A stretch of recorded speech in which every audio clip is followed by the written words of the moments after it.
welcome to our latest of Canna We Talk Now podcast. And I'm kind of setting this, the idea of this talk is to kind of set us up because I'm planning to do a little bit of a run around the EU bloc because there has been much happening in the EU in recent times.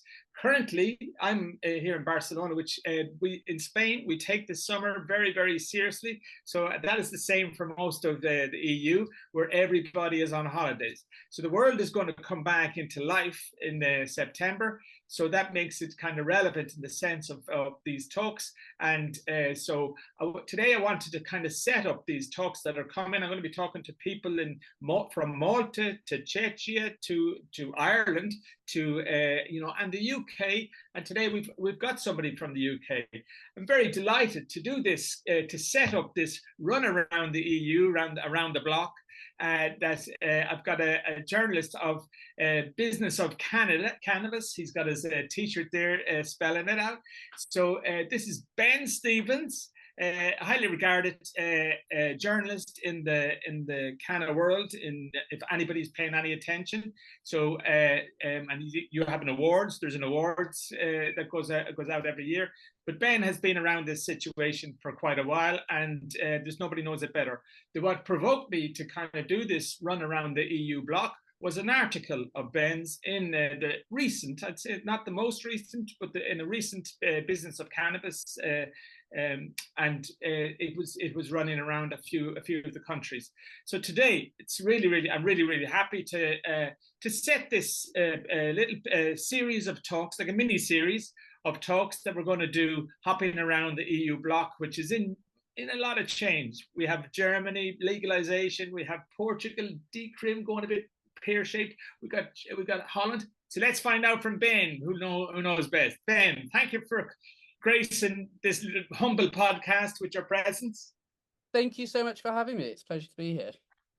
Yeah, so we'll take it up from your most recent article there. Like, so you featured a couple of countries.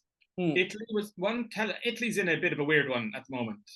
Yeah, I mean, it's not by itself by any means, though. 2024 has kind of been the year of elections, as we know, across the world, and it means that a lot of the progress that has been made, at the start of the year, or the hard-won battles over the last couple of years, while the industry was kind of struggling money-wise, it is, in a lot of places threatening to be derailed by new administrations, although Meloni's government isn't that new.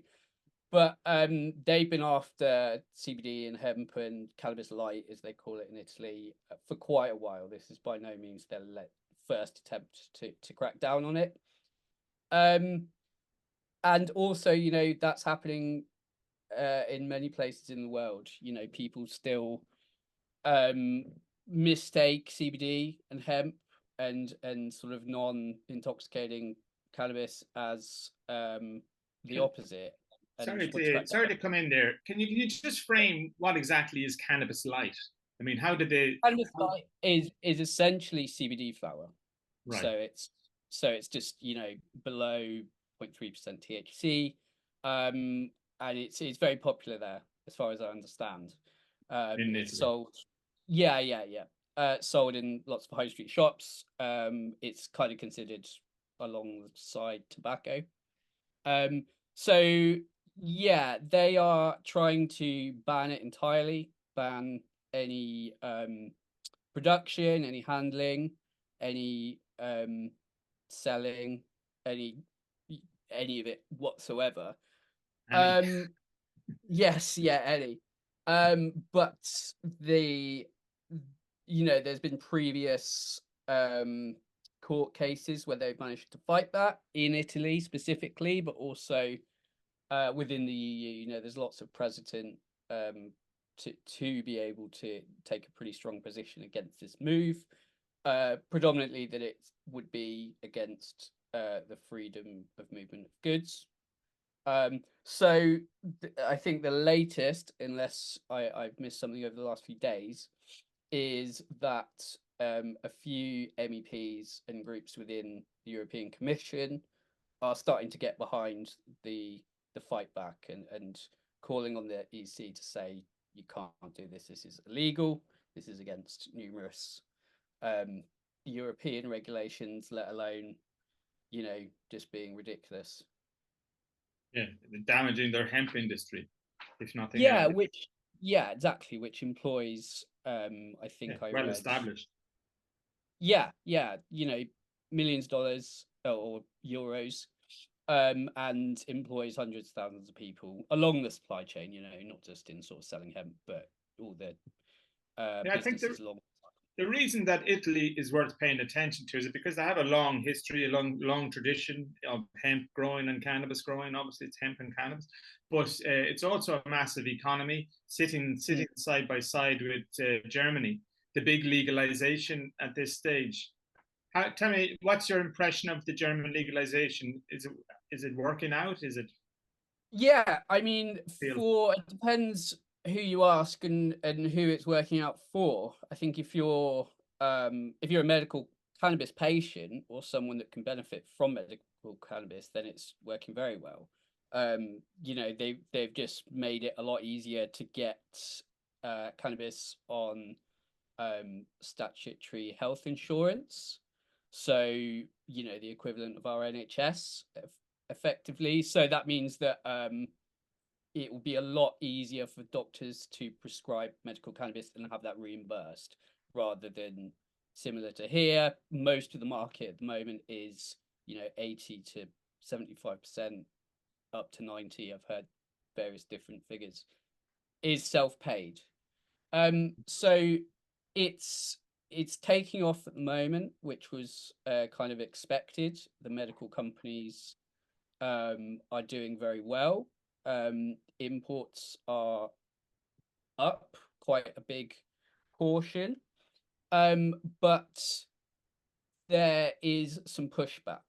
There's starting to be a lot of voices coming out, not least from the insurance sector, which is not that happy that it might have to start paying out, thousands in paying for people's prescriptions. But there's beginning to be the argument, which we've seen in the UK for a while, about whether it's, a rec market in disguise. I mean, it's wherever you sit on the fence, whether that's a good thing or a bad thing, if it's still taking people away from the illicit market, it's kind of, they're arguing that because it's so easy to get a prescription, you go onto a telehealth clinic, pay sometimes as little as €4.20, get a prescription within 5 minutes. Sometimes you don't even need to speak to anybody, and you'll get delivered to your door, and you're paying roughly the same as you would on the illicit market. So, more right-leaning politicians are not very happy about this, and are starting to push back and call for this to be rolled back. It's an interesting one. Cannabis clubs are moving slowly. I mean, they've only been able to apply for them since July, I think, and the legislation doesn't really provide much of a framework on how to do that. It's very complicated. There's lots of bureaucracy, and each federal state has quite a high level of autonomy on how they regulate that. So it's been kind of chaotic, and it's moving pretty slowly. I think a report we had out today, the latest figures are there's, I think, 226 applications. Only 8 licenses have been granted, only in one state. So there's a lot to get through, but I don't think the associations are going to have a massive impact on the industry. Yeah, I mean, purely because it's kind of designed that way. You're not allowed. They've made it very clear and put in a lot of strict regulations that you cannot make profits off it. That it's strictly non-profit. So, that would be good for people who, frankly, can be asked to, spend their days growing and volunteering, and sorting out all the paperwork and which for some people would be lovely, but for people who just kind of want to access cannabis for medical purposes, I don't think that's going to change an awful lot. Right. And then spinning off that a little bit, so the big criticism of the UK is the fact that there is this quasi recreational market that has developed. I've done a few interviews with the guys from MedCan and different because they appeared in Ireland, and so it's like I remember watching, and I watch conferences all the time and all the rest of it, and paying attention to it. And there was always this kind of, they were struggling to get patients to sign up. So now it seems to have flipped. The dial has moved to the absolute opposite side, where is it the case that there's now too many patients that makes it look like a quasi? No, quite the opposite. There's, Right. you know, at the kind of top end of estimates, it's about 60,000, which if you compare to, you know, Germany or even like Australia, is way below the figure that is bandied around is that around 2% of the population anywhere could benefit from medical cannabis and could essentially get a prescription. So 60,000 patients, considering we're the second largest medical cannabis market in Europe, is tiny. Yeah. The issue really is that it's very difficult to advertise. It's very difficult to educate people. You know, the majority, I think it's something like 80%, according to recent polls, still don't know it's legal. Not to mention, you know, I think 1 in 5 police don't. So what UK clinics are struggling with is getting the message out there that it's legal and that they can come and get it, and it could be a help for, you know, numerous things. And on the sort of quasi-rec point, it's a very contentious issue, understandably. So there was a recent report from the CQC looking into this effectively, and they sort of raised some issues on this quasi-rec point, which is, by the way, exactly what's happening in Germany. The same has just happened in Poland. That article you mentioned kind of talked about that. They're kind of cracking down on it because of these concerns. But it depends where you stand really with your outlook. You know, where I see it, it's those people are still going to access cannabis somehow. Of course. Isn't it better that we have some oversight? You know, it's not taxed, especially. You know, there could be a lot more control over it as well, undoubtedly, but it's still taking them away from the illicit market. There's a lot more control of what goes into it, very heavily controlled. You know, the UK is sort of edging towards that pharmaceutical route. And yeah, taking money out the hands of criminals, essentially. So yeah, it's a complicated one, but from what I've heard from a couple of people, it looks so this report suggested that there should be a kind of inquiry into the regulations. That I mean, could go either way, but from what I'm hearing, it's quite likely that there will be a bit of a crackdown, and they will maybe make it harder, maybe crack down on some of the telemedicine things, which is a shame because you know, that's where a lot of clinics are focusing now, because it's, you know, very few are profitable. It's very hard to make money, certainly in the UK, and these telemedicine options take away so many of those overheads and make it so much more accessible, not just for the businesses, obviously for patients as well. But outlook wise, it is the innovation in healthcare in general to move towards telemedicine. So it's be quite natural that cannabis clinics or cannabis prescriptions moves that way as well. And yeah, absolutely. I mean, it's the whole sort of conversation they're having in the US and Canada, that, you know, the cannabis industry is kind of behind in terms of this technology in general. You know, there's very few in the US and Canada, which is obviously, you know, 5 or so years ahead of us. they're very behind in sort of where you would have a normal retail organization that tracks everything, has everything digitized, things like that. You know, that's still fairly nascent in this industry compared to other consumer goods, which is effectively what it is in the US and arguably here. Yeah, and so then okay, I'm gonna keep you moving. I mean, Ireland, we share a border. There's a border inside the country, inside the island. So we have this ridiculous thing of having two jurisdictions. So it is kind of the UK, absolutely. But I think that like people are accessing prescriptions if you can afford it.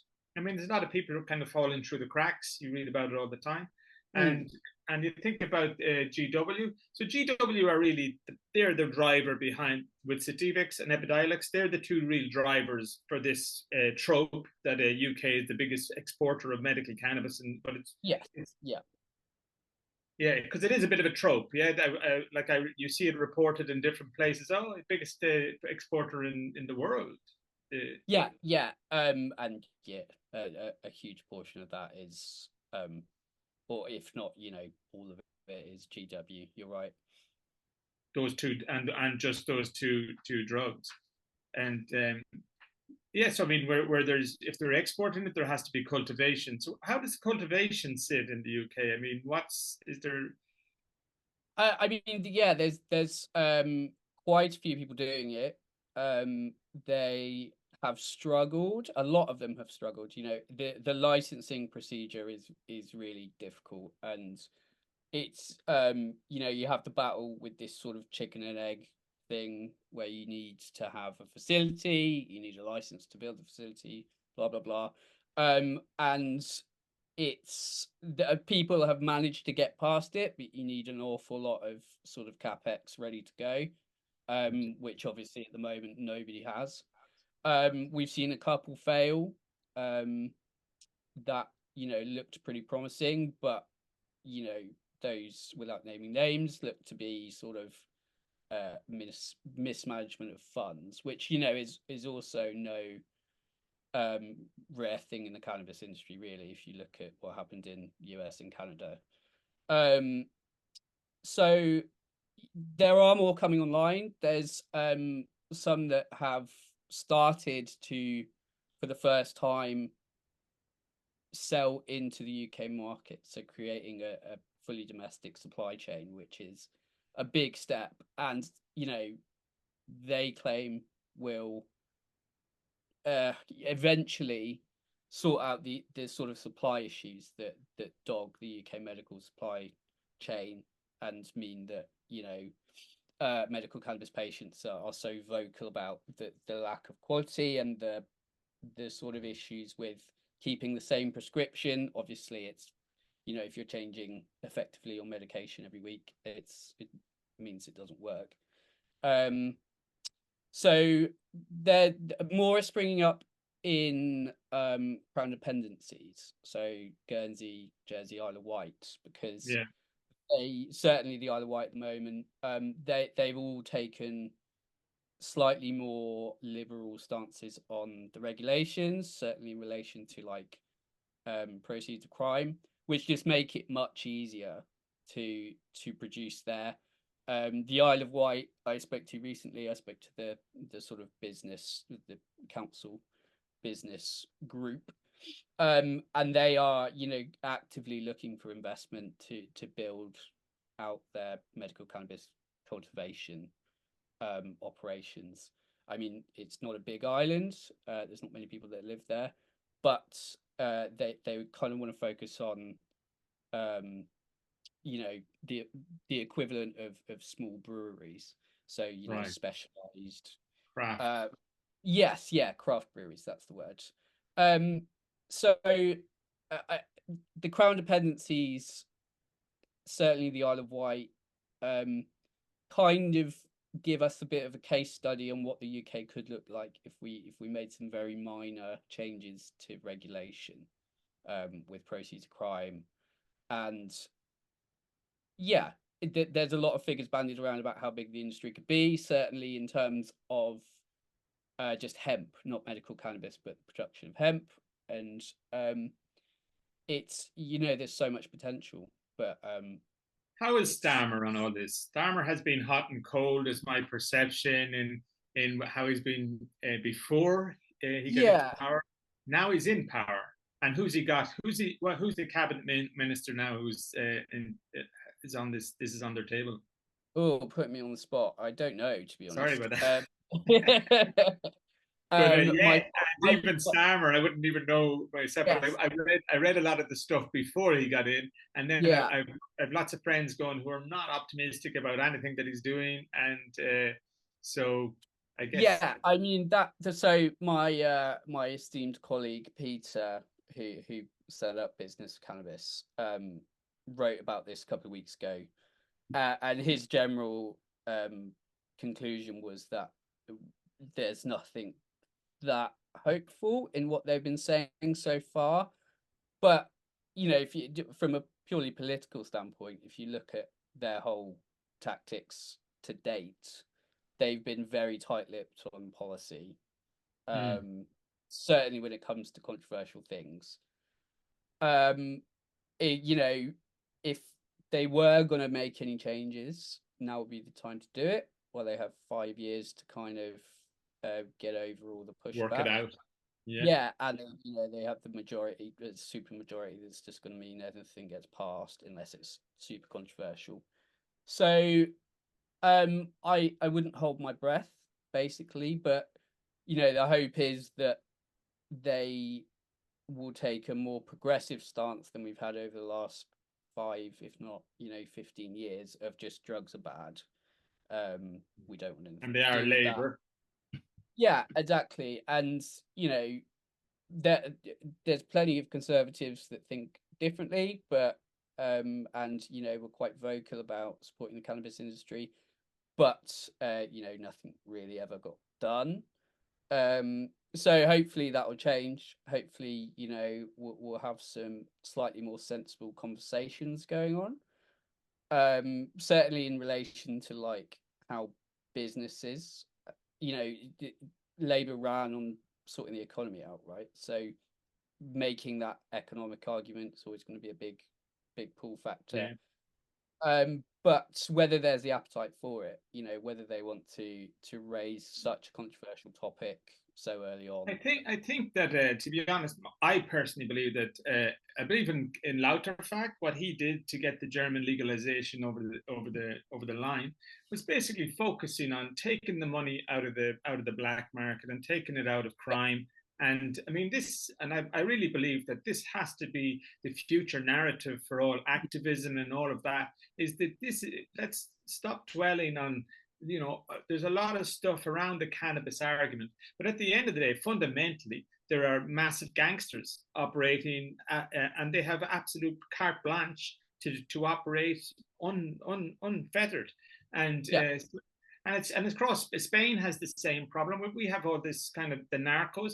So what the issue that just I'll give you the latest thing on Spain is like we've got maybe 30, 40 clubs. I heard 40 was the last I heard that they were kind of going to close down 40 clubs. But that's kind of it. But the thing that they're pointing on is that there's so much narco action moving into Spain and Albanian mafia and different places like that, and it's all quite dangerous. And the communities are very aware of it. So the rise up from the people is that this is the danger of cannabis, not cannabis. Cannabis has been here in social clubs for 30 years at this stage, almost 30 years. I mean, it's crazy. And we've got I've plants growing out on my terrace there, and you have a right to grow, and we have right to convene, and all those different fundamental human rights. But ultimately, where it's grinding down all the time is that there's this narco. There was a couple of Guardia Urbana killed on the crossing from Morocco. In that they have the really high-powered speedboats, and so the speedboats crashed into working Guardia Urbana, who have to police that area. So that's where the Spain, which should be in a different place, but it's still held back by this kind of narco fear, which feeds in. But the point is, it feeds into the right wing. So now there is a rising right wing particularly in Madrid, and Vox in the south more, but in Madrid is a right wing town. Barcelona and Catalonia, they're now really the politics that's in place now, and it's really only settled down in the last couple of weeks, and is very much a left wing. We're governed by left wing here, so but the right wing, the PP, who are they're biting all the time at power, and so I think it's a whatever has to happen in the next people in the activism in terms of Barcelona, places like that. We know that this has to happen. Things has to happen here before the PP get back in, or else it gets kicked back. So yeah, and as mentioned earlier, that's kind of the tightrope everybody's walking across Europe and other parts of the world. I mean, you mentioned Morocco, and that's kind of they're doing something really interesting, exactly along the lines of what you were just talking about, and kind of they are very aware that hundreds of thousands of people grow hemp, make cash, and survive on that purely, and they're trying to bring that into trying to legitimize it basically. I think it's only for low THC hemp at the moment, but that's really interesting. It's still early days, but that's one to keep an eye on. So it is filtering into policy, and what you mentioned about focusing on public health is something that is starting. I think countries and activists are starting to realise. If you look at the Czech Republic, I'm sure Lucas will tell you more about this when you speak to him. They are running purely on this is for the benefit of public health. It's so much better to control it. We know what's in it, as we've already talked about. But that, interestingly, is also one of the strongest arguments to get around, or through EU barriers to this is arguing the public health case. So the Czech Republic is one to really keep an eye on, because they are the only European country still going for a full rec market. And they basically said, we're just going to try and do it. And if the EU slaps us down, fine. But we're going to basically, do it and apologize later rather than ask for permission, which I think, which they did with THC levels with hemp before. They whereas everybody else in Europe is 0.3% THC, they just bumped it up to 1%. They had a moment there as well where they had legally were allowing cannabinoids, or the kind of the HHCs of the world and all that. But let's not go there. I'll cover that with Lucas. So let's go. I want to hop you over somewhere else. Let's do up across Scandinavia. You had Norway in the thing, which I thought was interesting, because Norway were very much on this: get the money get the money away from the gangsters. Yeah, I think the Scandis are an interesting one. I mean, frankly, I don't think there's going to be any meaningful movement anytime soon. I think the conversations are happening, but they are historically very, very conservative on drug reform. And I lived in Finland. I lived in Finland for a couple of years, and I know Scandinavia quite well. It is very conservative. It'd be a long way away from, but at the same time, though, what you have is the Green parties tend to be more proactive in these kind of. They're always coalitions around Finland and Sweden. They're generally always coalitions. So the Green parties tend to be going down a more tolerant kind of route. That's my impression. Yeah, and they're very progressive countries. Their schooling's amazing, their education's great, the green policies and things towards climate are all pretty good.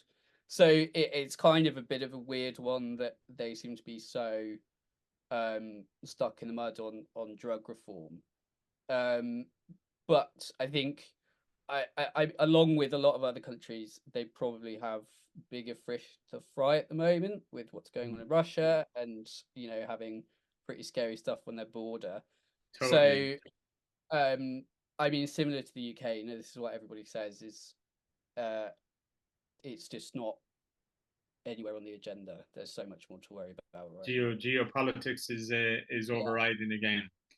Yeah, And that's always it feels like it's always been the case for so long that that you have so you go. So Malta is a place that we didn't mention. Malta has a version of legalization. What do you know much about it? yeah. I haven't covered it in a little while. I don't think there's been any sort of significant developments over the last couple of months, but that's because they're basically up and running with I mean, So it's essentially what's happening in Germany, social clubs. It's, I mean, again, similar to Germany, there was a lot of teething problem. When it started 3 years ago, I think. Obviously, has had similar teething problems to Germany. There was a lot of red tape. It moved very slowly, and we've only just sort of seen some cannabis associations start out and start producing and giving out to members. But it all seems to be going pretty well. I think seems to have settled down. So I will be talking with Karen, a lady from down in Malta, and but it seems to have settled down. But they literally they put somebody. Did they arrest somebody or put somebody in jail? That guy from the pain clinic that was one of the great leaders in the beginning. And oh, I'm not sure on the details. You might be right. You might be right. But as I say, that's happening everywhere. It still happens in Germany. yeah, So it's very backwards, but it's law enforcement are often keen for results, and they don't necessarily. I'll have a digger deep into that. Another thing that I was at Spanibus a couple of years ago, and this is Karen, one of the girls from Malta, was a speaker in Spanibus. I think it was maybe 2 years ago, and there was a lady there from Zurich. So the Swiss had a bunch of pilots up and running. Do you know how they got on? I think there Yeah, was well, two cities, or was it two cities? yes, I think more now. Okay. Plenty more. I think there's around 7. Possibly, don't quote me on that. But yeah, it's Switzerland is another really, really interesting one. So soon, if not already, they will have as many people with legal access to recreational cannabis as has access to medical in the UK. The market will be comparable. And that's the most interesting one. Obviously, that's what Germany's trying to emulate in its second pillar, which should be coming soon, almost election depending. Again, if the right get in, that might be trashed. We don't Take know. it back. But yeah, the government, the Swiss pilot trials are another really handy way of kind of getting around these EU regulations. If it's a scientific experiment to examine what recreational or adult use cannabis legalization would look like, you can do it. And I mean, it's not that they've used it as a workaround. It's genuinely, they're collecting data, which is really needed. That's going to be useful for everybody trying to do the same thing. But again, teething problems in the beginning, but from what I've seen recently, it seems to be going really well. They've been very diligent in sorting out their regulations and how everything works, and they've taken their time. Something that's happening in the Netherlands, really, that gets a lot of pushback for how long it's taken, and it's obviously very frustrating for the people trying to set it up.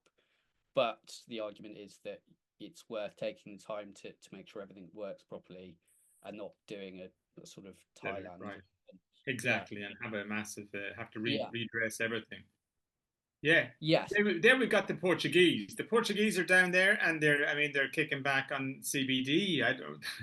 I'm going to be talking with Laura or somebody from Canna Reporter in the future. But Portugal is because Portugal is always held up for places like Ireland to kind of this decriminalisation model, which nobody really understands. Despite we've had in Ireland, we've had citizens' assembly, we've had mountains, and we've more written reports. That's all we do, is we have these massive political satiating events that allow them to create a 35-page report and go, oh yeah, there it is. And we're known as being the island of writers, but it's now writing reports, and it's shocking. And it's like everything that happens in Ireland is kind of seen as the decrim is seen as the destination, the pre-arranged destination. So we're getting very disillusioned all the time, and you have to keep re-energizing. I'm going to try and do a couple of events early next year that hopefully will shift this thing away. Fight apathy with arts is going to be my tagline, and because I believe that people, we need to get back to the more human aspects of things, and AI is sending us in a direction. But we're humans at the end of the day, and these are all human issues, and health is a massive one. Yeah, 100%. I mean, Portugal, I generally refer to Laura and Canna Reporter because they have that covered, and they are much more on top of what's going on internally than I can be being out of country. But from an international perspective, Portugal's was once a big draw for investment because it's sort of so Central European and can be a sort of export hub for a lot of people. But it's becoming a real player in Germany in terms of medical cannabis exports, especially with the new opening up of the medical cannabis industry. Yeah. Is that a conduit of the Canadians? Portugal, no. I think Canada can go directly and do GMP. I mean, it's called GMP washing, which is kind of a negative term, but it's wherever you sit on the fence, it's a legitimate way to get it done. Yeah. So yeah, I mean, Canadian imports, excuse me, are increasing massively to Germany and to here because Canadian producers it's very difficult to make money in Canada. So exporting to the European market is, especially if you have a GMP certificate already, if you're GMP certified, which few are, it's a great way to get some additional revenue because it's so competitive over there. Man, I'm very grateful and I'm very conscious of your time. And so, I mean, what do you think about? Let's wrap it up in a sense. And so, you're the business of cannabis in terms of is the business of cannabis, is it working? Because I know like we've lots of black spots in the world, like California, this, that, Good question. Yes, I mean it certainly is. The industry's growing at double-digit figures, depending on which ones you go by. But 2024 has been a good year, certainly compared to the last 2 years where there was no money, lots of people went under, there was a lot of consolidation, a lot of regulation got stuck in the mud. This year it feels like there's almost a second wind. I mean, it's not to 2018 levels where there was the so-called green rush and we had money flooding in. I think it seems to be a sort of second coming, but with a bit more of a sensible head. People are much more aware of what they're investing in. Yeah, and we're not getting the crazy valuations as much. And there seems to be the willingness to invest more than there has been over the last 2 years, although it's still quite difficult to get any money in. So we'll see what happens in the US. I think if rescheduling happens, it will have a worldwide impact. I mean, purely through sentiment, if nothing else. Cannabis stocks in Europe are inextricably tied to US stocks, even though it doesn't really have any effect. And yeah, across Europe, we've seen so many positive regulatory milestones over the last few months already, not least Germany, but Greece, Poland, France, Ukraine. Luxembourg we never mentioned, but they're, I don't know Yes, what. yeah, Luxembourg is often gets overlooked, but they were pioneers. Yeah. They kind of tried to do what Germany did, but sort of I failed. lived in Maastricht for a lot of years as well, and Luxembourg. I mean, it's so bordered. I don't know how many countries Yeah. are around. I mean, there's 7 countries, so they are the ultimate freedom of movement issue, and so they are interesting in that context. When I lived in Maastricht, I lived there way back in the day, and Maastricht at that time was actually the like it was the second biggest selling cannabis selling town in Holland, behind Amsterdam, because it was this international travel. So literally, Maastricht had the most amazing coffee shops. It had very famously the Mississippi and all that stuff. Mm. And you would literally be in there at 3 or 4 o'clock in the morning, and guys would be coming after, they'd be arriving into the coffee shop from everywhere, from France, like they're driving through the night and turn up in a Maastricht coffee shop. But Maastricht had a real kickback at a certain point, and I think they're down to just like a handful of coffee shops now. When it was Yeah, I'm not too surprised, yeah. sadly. So look at, man, it's been a delight, a little bit of a tour around the block. And is there anything you'd like to wrap up with? Business of Um, cannabis? Anything going on that we need to know about? we have some events coming up. We have one in Berlin. We have one in New York over the next few months. Revert to our website to see more details. And just that, things are looking fairly positive. Very good. Yeah, I think there is hope. And there's always hope, because there's always the plant, and the essence of Yeah. the essence of the industry is this kind of magical plant that does serve so much. I'm actually an MS patient, and I would be an example of integrative medicine, where I went and I did a thing called HSCT, which is stem cell transplant, Oh wow. that stopped my primary progressive multiple sclerosis. But now it's still I've kind of plateaued, but I've been left with neuropathic pain in my feet and lower limbs. And for that, cannabis is the most vital thing, and the most non-invasive. I mean, it's a wonderful spiritual thing to grow your plant, to grow your Mm. medicine. And so the plant overrides all the complications around it, if we could only get past the politics and free up our lives a little bit. So Ben, look, it's been fantastic. Thank you very much, man. We'll wrap it there, and thank you for your time, dude. Awesome. Thanks so much for having me. It's been great.